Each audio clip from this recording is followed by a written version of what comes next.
Saat ini, masyarakat hidup dalam dunia yang sangat terhubung, di mana informasi yang bergerak begitu cepat dan batas antara ruang pribadi serta ruang publik menjadi semakin kabur.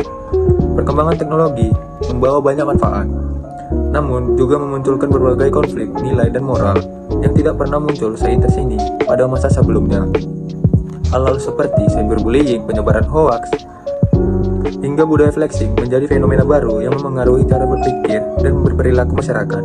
Pembicara pertama menjelaskan bahwa konflik moral di era digital bukan sekadar masalah teknologi, tetapi lebih pada bagaimana manusia menyesuaikan nilai budaya dan etika ketika berhadapan dengan ruang digital yang bebas, luas, dan sulit dikendalikan. Bentuk konflik nilai yang muncul. Pembicara kedua menjelaskan bahwa konflik nilai muncul ketika norma sosial yang ada di kehidupan nyata berbenturan dengan perilaku yang berkembang di dunia digital. Misalnya, nilai kesopanan dan saling menghormati yang sering bertentangan dengan kebiasaan netizen yang mudah menghina atau menjatuhkan orang lain secara online. Anonimitas di internet membuat banyak orang merasa bebas berperilaku tanpa memikirkan konsekuensi moral. Selain itu, muncul juga konflik antara nilai kejujuran dan praktik menyebabkan penyebaran hoaks yang dilakukan demi sensasi atau keuntungan tertentu. Sikap pamer atau flexing juga menciptakan benturan antara nilai kesederhanaan dengan budaya konsumtif yang banyak dipromosikan melalui platform digital. Pengaruh budaya digital terhadap moral. Budaya digital membentuk kembali cara masyarakat memahami moralitas. Dalam budaya digital, hal yang viral seringkali dianggap benar, meskipun kenyataannya belum tentu demikian. Banyak anak muda menilai harga diri berdasarkan jumlah like, followers, dan komentar, sehingga perilaku moral bergeser ke arah pencitraan dibandingkan ketulusan. Budaya kompetisi sosial di media juga mendorong orang melakukan apapun demi perhatian publik, bahkan jika harus melanggar nilai moral. Selain itu, algoritma media sosial memperkuat bias dan emosi negatif, menyebabkan seseorang lebih mudah terprovokasi dan menyebarkan kebencian. Pembicara keempat memberikan ilustrasi contoh kasus nyata yang sering terjadi.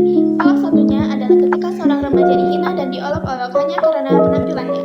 Hal tersebut mengakibatkan remaja mengalami gangguan mental dan antisosial. Contoh lainnya penyebaran hoax di saat pemilu, di mana masyarakat mengalami perpecahan hingga kerugian finansial akibat mempercayai informasi palsu tersebut. Contoh lainnya adalah budaya flexing, di mana seseorang memamerkan barang mewah dan kehidupan glamor hanya karena sebuah pencitraan. Hal tersebut mengakibatkan orang-orang mengalami kurang bersyukur, iri, dan menjadikan standarisasi tolak ukur kebahagiaan. Yang kelima, menganalisis bahwa konflik nilai di era digital membawa dampak yang luas, baik bagi individu maupun masyarakat. Pada tingkat individu, muncul rasa minder, kecemasan, hilangnya kepercayaan diri, serta tekanan sosial yang tidak terlihat di dunia nyata.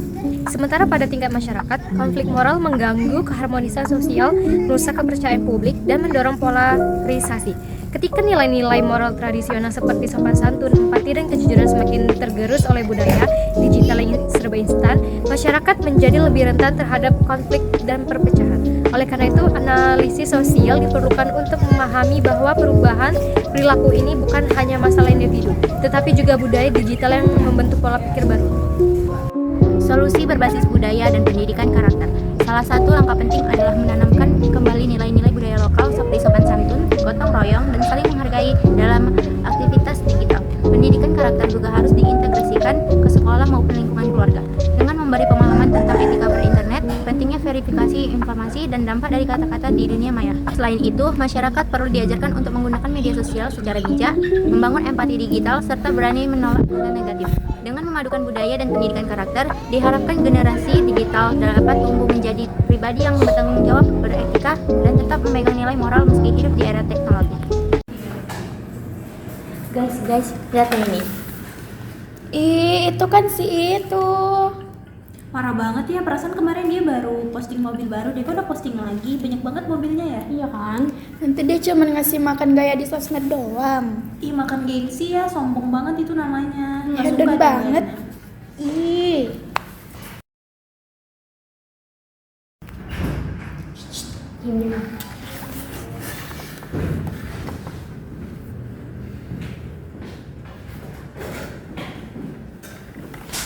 Mereka pada kenapa ya? Apa mereka lagi ngomongin aku? Apa mungkin perasaanku aja? Kita ada tugas gak sih guys? Iya ampun, akun pensil guys. Halaman berapa tuh kemarin?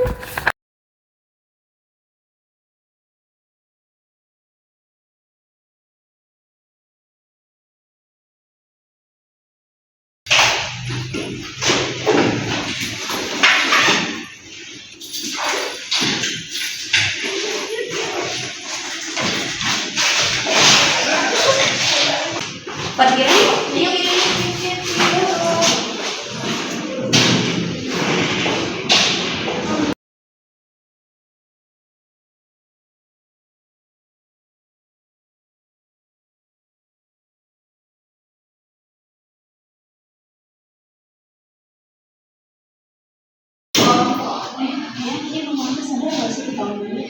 Intinya sadar sih, tapi biar aja orang yang terlalu panik, ya kan?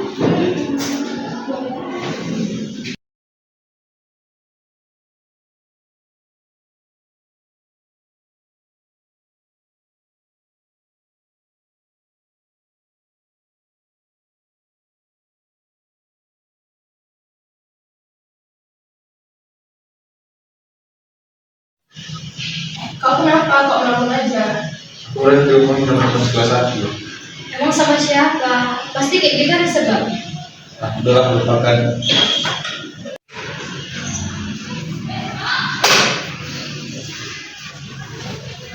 Mulai guys, aku dulu ya.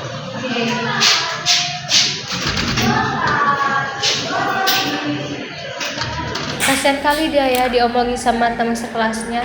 Pasti ada sebabnya nggak sih makanya dia diomongin. Iya sih pasti, soalnya kelihatan banget dari mukanya kayak frustasi gitu. Kayak mana kalau kita bantuin aja dia? Boleh?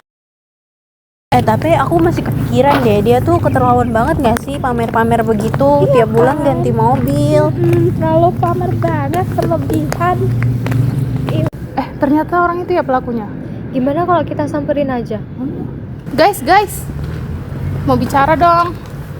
Kalian teman sekelasnya Angga ya? Maaf ya, agak tidak sopan. Tadi kami sempat dengar pembicaraan kalian bahwa kalian tuh sedang membicarakan si Angga ya? Kalian ada masalah apa ya? Kenapa ya? Kok kakaknya ikut campur banget? Bukannya begitu, kami ingin tahu aja. Soalnya si Angga dari tadi frustasi sekali mukanya. Mending kita jangan bicara di sini, banyak orang. Lebih baik kita bicara di atas aja. Boleh, ayo. Oke. Biar sama-sama enak, gimana kalau kita telepon dia aja? Ya udah terserah. Emang kita udah keterlaluan ya? Iya sih, kita memang udah keterlaluan sih. Udah deh, kita nanti minta maaf aja ya.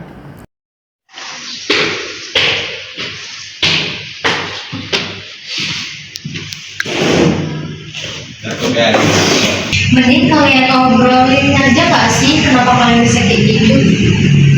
Itu juga karena aku terlalu terjun banget di media sosial. Apa-apa dipamerin, jadi kami tuh kayak gitu. Kan gak enak ya dilihat orang-orang kalau itu terlalu pamer. Itu nggak baik sih. Jadi kami kurang suka sama sifatnya yang tukang pamer. Iya sih, aku terlalu flexing kali di media sosial. Tapi dengan cara kalian kayak gitu, ya aku juga nggak ngerti juga kesalahan aku di mana. Iya sih, kami juga salah.